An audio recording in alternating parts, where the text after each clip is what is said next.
वैसे तो सुना है, लोकगीत वाले भी गाते रहते हैं कि माताएं बहनें घर में बहुत लड़ाई करती, सुने होंगे आपने लोकगीत, लेकिन मैं नहीं मानता कि लड़ाई करती हैं।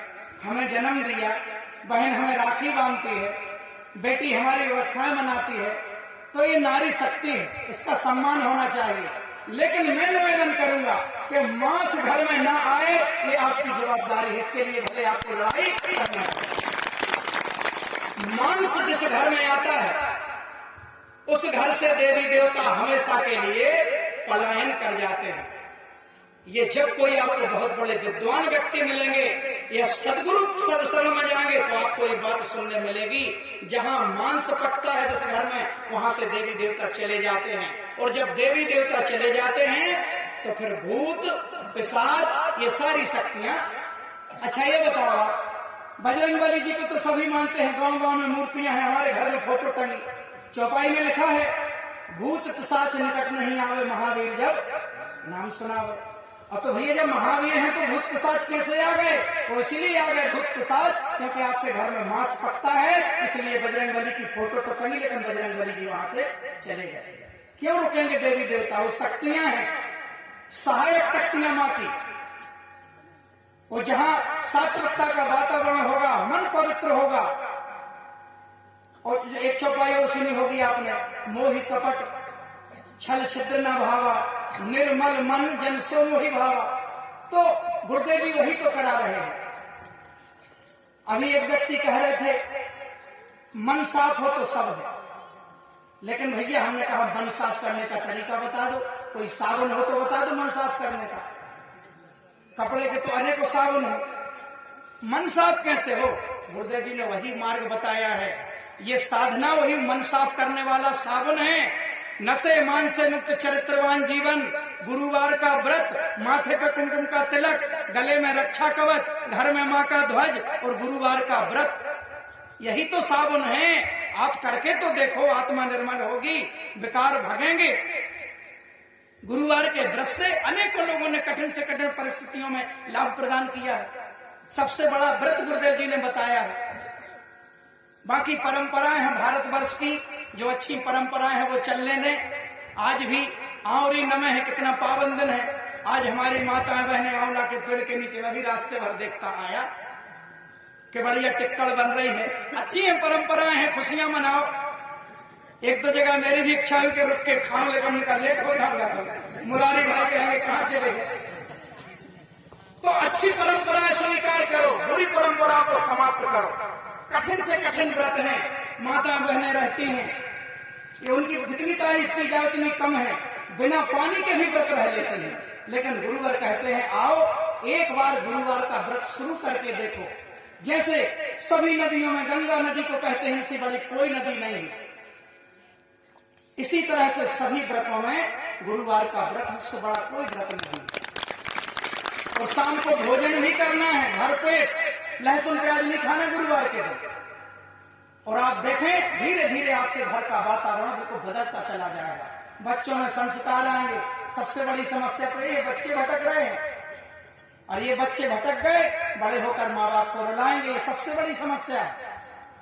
और गुरुदेव जी वो साधना दे रहे हैं, तुम आज समझो या न समझो, ये साधना हमारी 3 पीढ़ी नहीं 10 पीढ़ी को लाभ देगी। बच्चों को जोड़ो, जो बच्चा आज जुड़ जाएगा, ये हमारा मानना है इस मंच से कि 99%, 1% तो माँ की कृपा है, संस्कार अपने अपने हैं। रावण की लंका में भी विभीषण थे,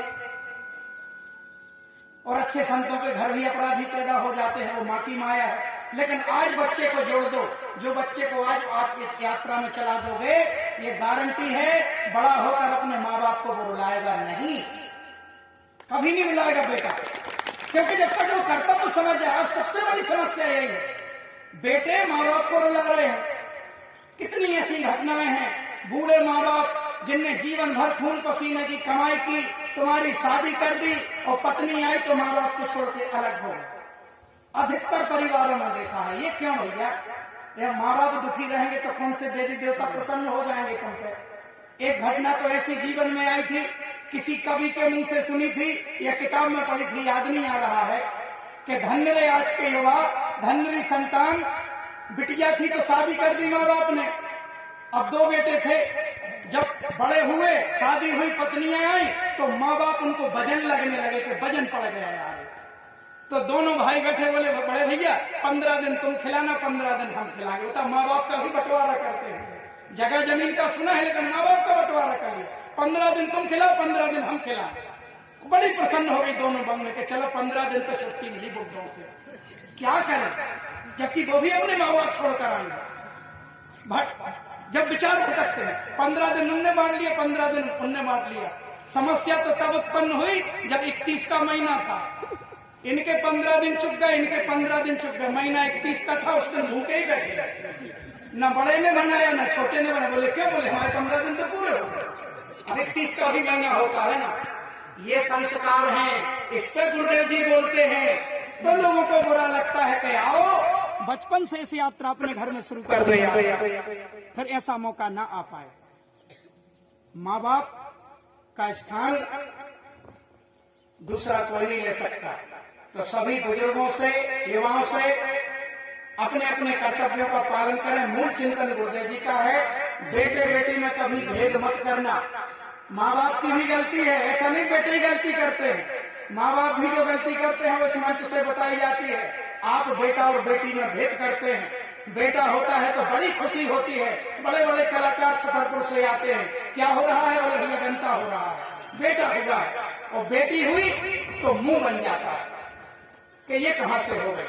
जबकि सच्चाई गुरुदेव जी ने बताई है कि बड़ा होकर बेटा धोखा दे देगा, लेकिन बिटिया 200-400 किलोमीटर दूर भी शादी करोगे तो वो आफत में, विपत्ति में अपने माँ बाप का दुख पूछने आती जरूर है बिटिया।